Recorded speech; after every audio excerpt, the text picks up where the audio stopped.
शङ्खं चक्रं जलौकाम् दधतमृतं घटं चारुदौर्भिश्चतुर्भिः सूक्ष्मं स्वच्छातिरुद्यम्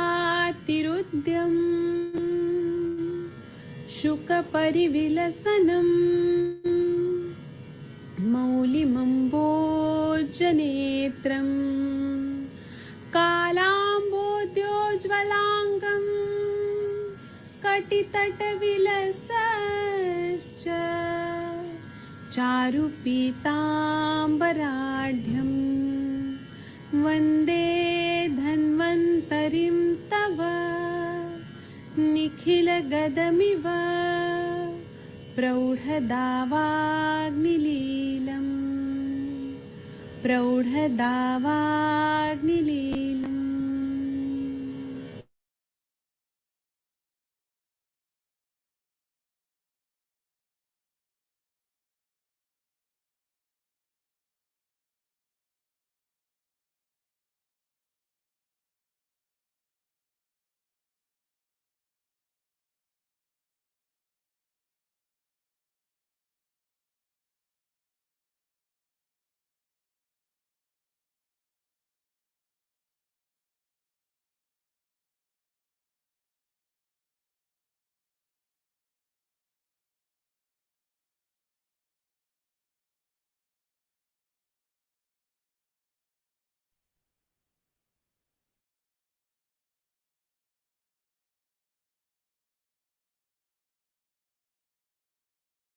प्रणाम सभी लोगों को। मैं वैद्य अरविंद पाठक आप सभी लोगों का स्वागत करता हूं। सभी लोगों को कोटि कोटि प्रणाम करता हूं।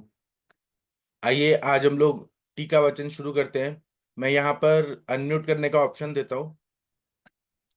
देखिए एक बार आप लोग अनम्यूट कर पा रहे हैं क्या? मैं हाँ, मैं शशि मैम से रिक्वेस्ट करूंगा कि आप 21 और 22 नंबर का श्लोक पढ़ेंगी संख्या देके। जी जी जी सर, संख्या देकर नहीं पढ़ पाएंगे, ऐसे पढ़ लेते हैं। Good morning sir. ऐसे क्यों बोली कि नहीं पढ़ सकते? पढ़ सकती है, आप ट्राई करिए। आधा श्लोक तक संथा देना है, जैसे भी पढ़ना है वैसे पढ़िए, लेकिन संथा दीजिए। ठीक है सर, ट्राई करते हैं। बस्तेरति उष्ण तीक्ष्णान अम्ल घनु। फिर कोई और भी पढ़ेगा कि चलो? चलिए अच्छा, विनीता मैम आप पढ़ेंगी। विनीता मैम, अश्विनी मैम, कोई पढ़ दीजिए प्लीज। वीना मैम, आप लोगों में से कौन पढ़ना चाहेगा? हाँ, पढ़ती हूँ सर। मैं पढ़िए पढ़ूं? पढ़िए, हाँ पढ़िए सर। बस्ती उष्ण तीक्ष्ण अम्ल घनो अति स्वेद तस्वा वस्तिरत्युष्णं तीक्ष्णं आम्लघनो लवणो अतिस्वेदितस्य वा अल्पे दोषे मृदौ कोष्ठे प्रियोक्तो वा पुनः पुनः अल्पे दोषे मृदो मृदो कोष्ठे कोष्ठे प्रयुक्तो वा प्रयुक्तो पुनः वा पुनः पुनः पुनः। अति योगत्वापन्नो भवेत कुक्षिरुजाकरे अति योगात् पात्रो भवेत् वापन्नो भवेत् कुक्षिरुजाकर विरेचनति योगेन से तुल्याकृति साधने विरेचन अति योगेन सा तुल्याकृति साधना। अति उष्ण, अति तीक्ष्ण, अति अम्ल, अति घन अथवा अति अत्यधिक श्वेत किए हुए पुरुष में दी गई बस्ती। अल्प दोष, अल्पे दोषे, अल्प दोष में मृदु कोष्ठ में प्रयुक्त जो प्रयोग होती है पुनः पुनः बार बार। अति योगत्वाम आपन्नो हुआ, अति योग के कारण भवेत कुक्षी रुजा करे, उसके कुक्षी में पीड़ा होती लगती है। विरेचन अति योगेन से तुल्य कृत्रिम साधन है, जैसे विरेचन के अति योग में जो चिकित्सा करते हैं वही चिकित्सा उस समय करनी चाहिए। बहुत बढ़िया पढ़ा सर आपने, बहुत बढ़िया, संस्कृत देख के ही पढ़ा आपने, बहुत बढ़िया। तो इसका टीका पढ़ना है। हाँ सर। हाँ सर, पढ़िए सर। अति उष्ण तीक्ष्ण अम्ल घनो बस्ती प्रयुक्तो अति स्वेद तस्य वा पुषो अत्यपे तोषे तथा मृदौ कोष्ठे मुहुर्मुहु प्रयुक्तत्वाद अति योगत्व प्राप्तो अन्य कुक्षी रुग जनक स्यात् स तस्य विदु वंती विरेचन अति योगेन तुल्ये सदृशे लवण चिकित्सते यस्य स एव स्यात्। इसका मतलब यह है कि अति उष्ण बस्ती दे रहे हैं, तीक्ष्ण अम्ल दे रहे हैं, घन बस्ती मतलब बहुत ज्यादा सॉलिड फॉर्म में, सेमी सॉलिड फॉर्म में दे रहे हैं, या फिर बहुत ज्यादा स्वेदन दे दिया है, या पुरुष में अल्प दोष है, या मृदु कोष्ठ है, या मुहुर्मुहु दे रहे हैं, थोड़ा थोड़ा बस्ती दे रहे हैं, तो ये सबसे, या फिर अतियोग हो जाता है। तो अतियोग अगर हो गया बस्ती का तो कुक्षी में पेन होता है, कुक्षी रुग जनक स्यात् स तथा विदो बस्ती विरेचनाति योगेन तुल्य सदृश है। तो इसमें विरेचन का अतियोग जैसा ही लक्षण चिकित्सते यस स एव स्यात्, तो वैसे लक्षण के हिसाब से हमें वहां पे चिकित्सा देनी पड़ती है। आयुर्वेद रसायन टीका पढ़नी है हिमाद्री जी की। आयुर्वेद रसायन अति योग व्यापक कुक्षी शूलाख्य व्यापदम आहे बस्ती इति संग्रह तु कल्पद्याय 6 प्रश्न पर्णीम स्त्रा पद्म कासर्म्य मधुक उत्पले पिष्ट्वा द्राक्षा मधुक च क्षीरे तंदुल धावने द्राक्षाया पक्वलोष्टस्य प्रसादे मधुकस्य वा विनीय सघृत बस्ती युंजात वाहे अति योगात इति विरेचन तुल्योत्वा दाहो उपयुक्त। हाँ, अभी रुक जाइए, पहले हम इसका पढ़ते हैं। इसमें बोल रहा है कि अतियोग का व्यापत अगर होता है, बस्ती का अतियोग का व्यापत हो रहा है, ऐसा कॉम्प्लिकेशन हो रहा है, तो उसमें कुक्षी शूल होता है, ऐसे व्यापत के बारे में बताया है। बस्ती रीति ये शब्द से शुरुआत करके ये बताया गया है। संग्रहे तो अष्टांग संग्रह कल्पाध्याय 6 में क्या बताया है? कृष्णिपर्णी स्थिरा पद्म, कृष्णिपर्णी लेना है, स्थिरा नाम की वनस्पति, स्थिरा शालीपर्णी को भी बोलते हैं और बृहति को भी बोलते हैं, तो स्थिरा वनस्पति लेना है, पद्म काष्ठ काश्मरी मधुक मतलब यष्टि मधु उत्पल लेना है, फिर इनको पीस कर द्राक्षा मधुक, यहाँ पे महुआ हो गया मधुक, इसको शीर लेना है, और तंडुलोदक लेना है, तंडुल धावने, द्राक्षा या पकलोष्टस्य, द्राक्षा के साथ में पक्वलोष्ट लेना है, और यष्टि मधु, इनमें से कोई ऑप्शन लेना है। वाह विनय सघृत बस्ती, इसको घृत सिद्ध करना है और इस बस्ती को देना है घृत सिद्ध करके। ये जो दाह हो रहा है और अतियोग हो रहा है उसमें देने से फायदा होता है। विरेचन तुल्योत्वक्ता दाह अपयुक्ता, विरेचन के अतियोग में तो ये है ही प्रयोग, लेकिन जहां पे दाह हो रहा है, बर्निंग हो रहा है, उसमें भी ये बहुत ज्यादा उपयोगी रहता है। आगे का टीका पढ़िए सर। सर इसमें चिकित्सा वो चरक में बताया, ये जो ऊपर बताई गई है अपनी जो बस्तियां, जो कंटेंट बताए गए हैं, इनमें 5 बस्तियां अलग अलग हैं। जो पिठवन आदि के जो द्रव्य स्त्रा आदि उनको अलग अलग प्रयोग किया दूध में, और फिर बाद में जो इसी कल को चावल के धोवन में प्रयोग करिए, दूसरी बस्ती हो गई। मतलब जो अपन अति अति जो उसकी क्या नाम है विरेचन का जो योग कर रहे हैं उसमें ये 5 बस्तियां अलग अलग 5 तरह का योग बताया गया है सर। अच्छा, फिर आगे आगे ये है अंगरगादि व्यापन चतुष्क स्वाहा त्वाहाय संग्रह कल्प अध्याय 6। इसने स्वेदई असंपाद्य गुरु तीक्ष्णो अति मात्र के दु स्थिताय प्राण हितो बस्ती दुष्सहिताय वा अति प्रवृत्तो मरत कोपियेत्स विमार्ग करोति अंगरुज जृंबा स्तंभ भेद च पर्वणाम तैल लवण अभ्यक्त स्वेदित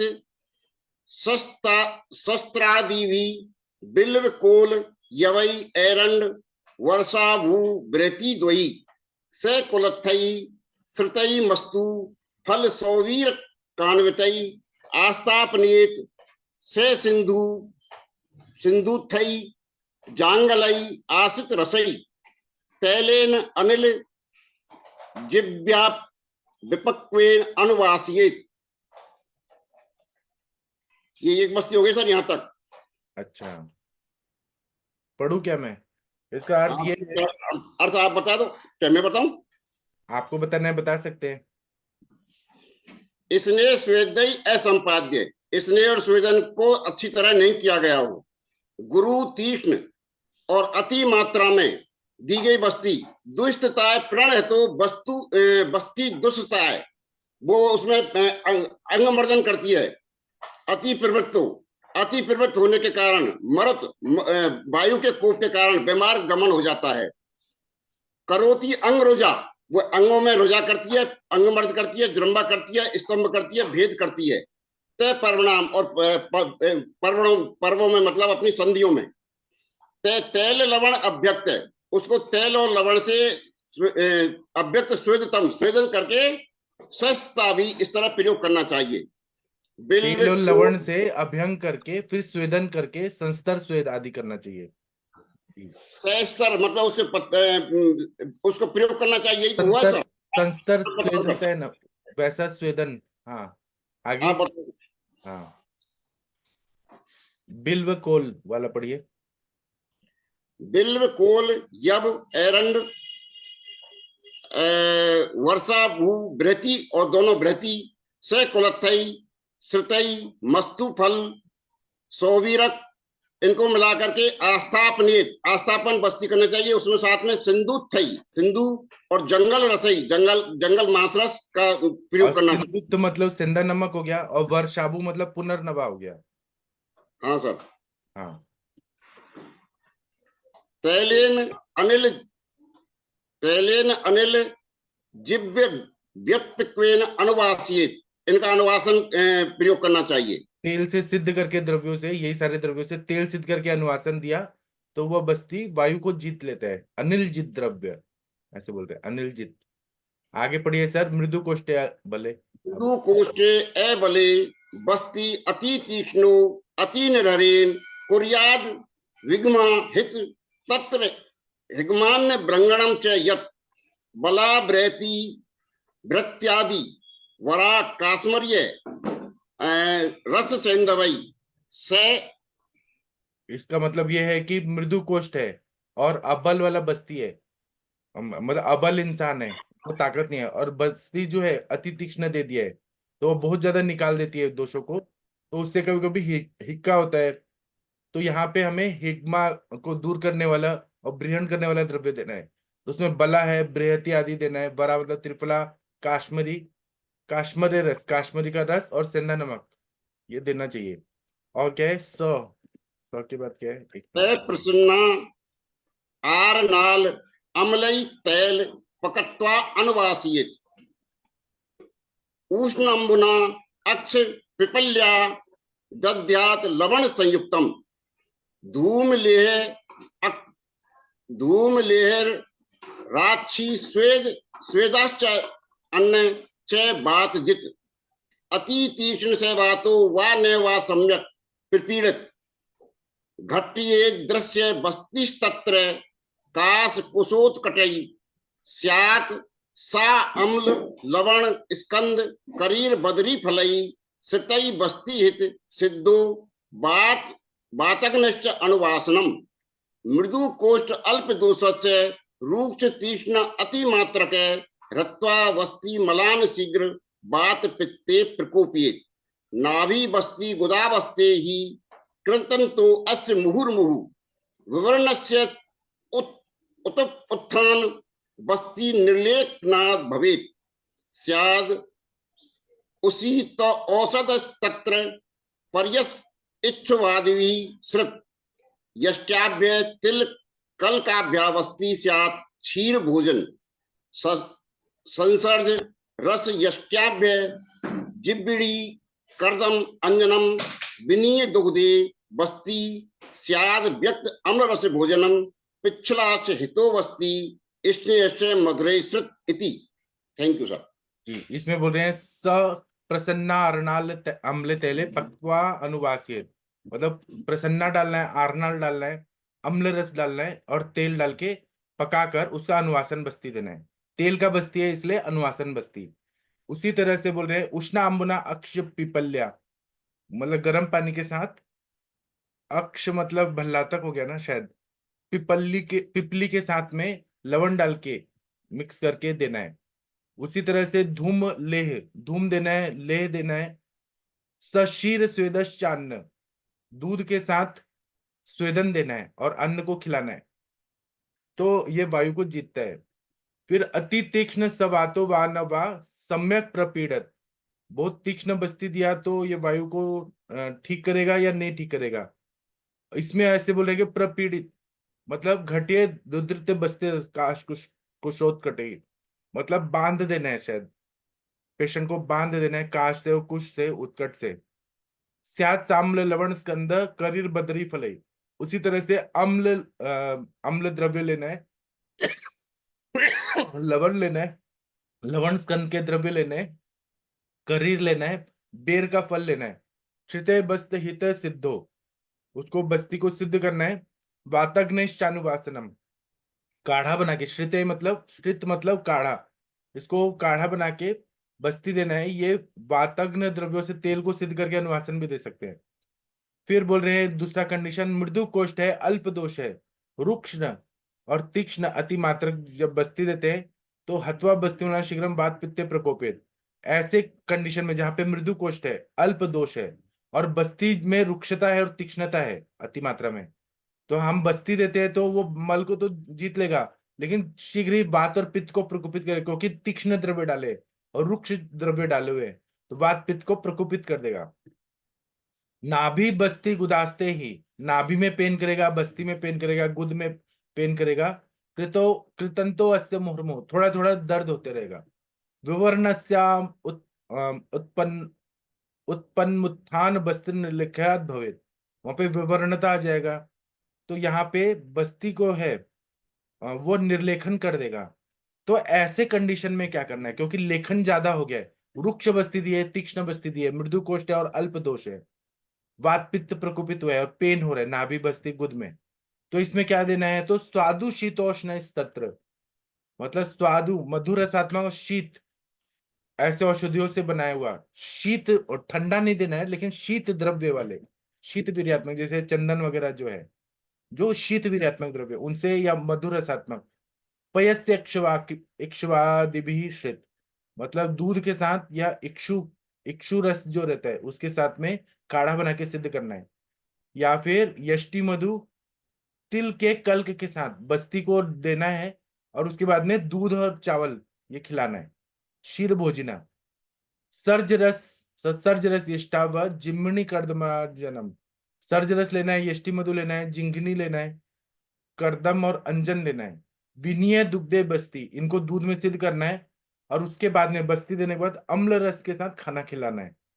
पिच्छलो हितो बस्ती स्नेहश्च मधुरश्रित, पिच्छल द्रव्य का प्रयोग करना है और स्नेह युक्त बस्ती और मधुर द्रव्यों से क्वाथ सिद्ध करके ये सब देना है। तो जहां पे रुक्षता आ गई है, तीक्ष्णता आ गई, वात पित्त का प्रकोप हो गया है, पित्त का प्रकोप होगा तो दाह पाक राग लालिमा आएगा और वात का प्रकोप होने से पेन होने लगेगा, रुक्षता आएगी। इसलिए यहाँ पे पिच्छल द्रव्य, स्नेह द्रव्य और मधुर ऐसे द्रव्यों से करके, और दूध चावल वगैरह या दूध के साथ बस्ती ये, या अम्ल रसात्मक बस्ती ऐसे अलग अलग योजना करने के लिए बोला है। ये सर नीचे नीचे परकर्तका का दिया हुआ है कि परकर्तका में जो लक्षण है वात और पित्त के, उनकी शांति के लिए तीसरी जो बस्ती है जी ये परकर्तका के लिए है। अच्छा, ये मतलब अलग परिकर्तिका में भी ऐसे ही कंडीशन आती है। हाँ, हिक्का के बाद अंगमर्द की और अंगमर्द के बाद में ये फिर उसकी आ गई परकर्तका की। हाँ, लेकिन परिकर्तिका का शब्द नहीं है, कोई बात नहीं, लेकिन ऐसे ही सिम्टम्स है। चरक में दिया हुआ है, चरक के हिसाब से ये उन्होंने लिया, उसी से लिया है इसको। बराबर जी। नहीं, चरक का नहीं रेफरेंस है ये तो, अष्टांग संग्रह का हाँ, अष्टांग संग्रह भी तो चरक से ही लिखा है। बिना इसको चरक से है सर। हाँ बराबर। चरक के जो सिद्धि स्थान है उसमें 7वां जो अध्याय है उसमें 12 बताइए, और उसमें परकर्तका जो है उसका पूरा लक्षण यही है जी। अरे मैं आपको तो इसको पढ़ के बताऊं, मेरे पास किताब भी है हाँ इसकी। बताइए बताइए सर। मतलब मृदु कोष्ठ वाले और अल्प दोष वाले पुरुषों में यदि रूक्ष, तीक्ष्ण और अधिक मात्रा में निर्वस्ती दी गई तो वह दोनों को निकालकर परकर्तका रोग को उत्पन्न करती है। इसमें त्रिक प्रदेश में, बंक्षण प्रदेश में, मूत्राशय में तीव्र पीड़ा उत्पन्न होती है। नाभि के नीचे वेदना उत्पन्न होती है। बेबंद के साथ थोड़ा थोड़ा मल बाहर निकलता है। यह लक्षण बस्ती के निर्लेखन अर्थात वायु द्वारा तीव्र रूप से बस्ती के निकलने से होता है। ऐसी दशा में ईख आदि मधुर शीतल द्रव्यों से सिद्ध किए हुए दूध में मुलैठी और तिल का कल्क मिलाकर बस्ती देनी चाहिए और रोगी को केवल दुग्धार पर रखना चाहिए, अथवा राल, मुलैठी, कमल का कीचड़, रसवत इन्हें दूध में मिलाकर बस्ती देनी चाहिए। और इस बस्ती के प्रयोग काल में रोगी को अम्ल द्रव्यों से मिला हुआ मृदु भोजन देना चाहिए। ये परकर्तका का पूरा ही। हाँ, ये परिकर्तिका जो एक व्यापक होता है उसके बारे में बताया, सही बताया आपने जी। आगे का श्लोक करते हैं। 23 24 नंबर का आगे का बहुत बड़ा है, ये श्लोक करके हम रुकेंगे। इसका अर्थ और टीका वचन अगले सेशन में करेंगे। कौन संता देके कौन पढ़ना चाहेगा? आप लोगों में से कौन सर्वश्रेष्ठ है? अंजना मैडम आप पढ़ेंगी? आपके पीछे पीछे सब लोग बोलेंगे। डॉक्टर अंजना मैम आप प्लीज बोलिए, आपका आवाज सुने बहुत दिन हो गया मैम। अंजना मैम आप नहीं पढ़ना चाहते तो अश्विनी मैडम आप पढ़ दीजिए। अंजना मैम आप पढ़ना चाहती है तो पढ़ सकती है, बाकी लोग अंजना मैडम के पीछे पीछे बोलिए प्लीज। सर कौन सा वाला है? नमस्कार सभी लोगों को। नमस्कार सर। जी सर। ये 23 24 वाला श्लोक जी संता सर, के। मैं सर पढ़ देती हूँ, जैसे भी पढ़ पाती हूँ मैं पढ़ देती हूँ। जी सर। जी। बस्ती छाराम्ल तीक्ष्णो, बोलिए सब लोग। बस्ती बस्ती छाड़ा क्षाराम्ल तीक्ष्णो, उष्ण लवण पैतिकस्य वा, उष्ण लवणः पैतिकस्य वा, गुदम दहनम लिश्रन खिण्वन्। एक मिनट रुकिए, मैं इसका ये वाला लेके आता हूँ तो ये ज्यादा क्लियर दिखेगा। जी हाँ, सर। अब फिर से शुरू करिए। ठीक है सर, ठीक है। हाँ। बस्ती छाराम्ल तीक्ष्णो उष्ण, बस्ती क्षाराम्ल तीक्ष्णो, लवणः पैतिकस्य वा, लवणः पैतिकस्य वा, गुद दहन लिखन छिण्वन्, बुध दहन बुध दहन लिखन छिण्वन्, करोत्यस्य परिश्रवम्। करो तस्य परिश्रवम्।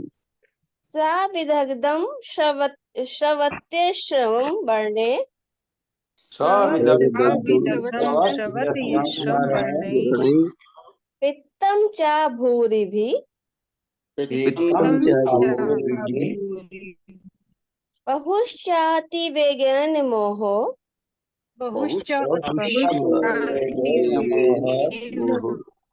गच्छति सो असकृत्।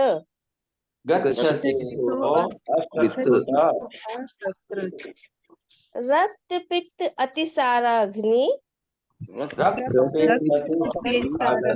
अतिसाराग्नि, क्रिया तत्र प्रशस्यते, क्रिया तत्र प्रशस्यते, दाह आदिषु त्रिवत् कल्कम्,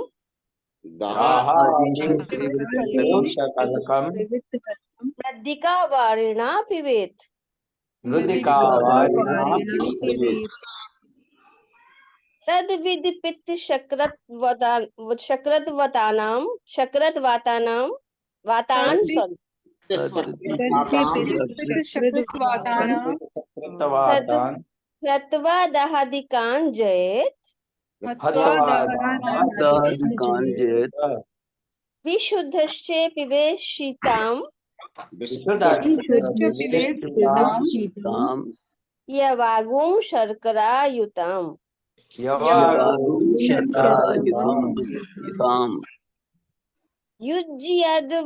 युज्यद्व अतिविरक्तस्य युज्यातिविरक्तस्य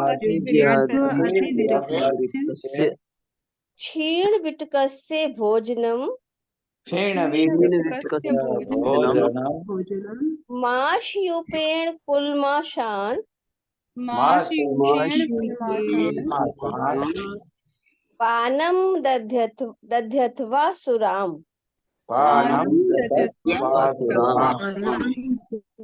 सिद्धि वस्त्राद आपदाम एवं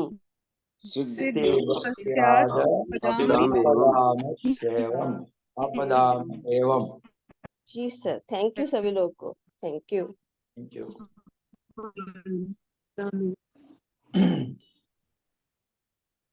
इसका अर्थ पढ़ने में तो टाइम लग जाएगा, इसका हम लोग नेक्स्ट लेक्चर में करेंगे।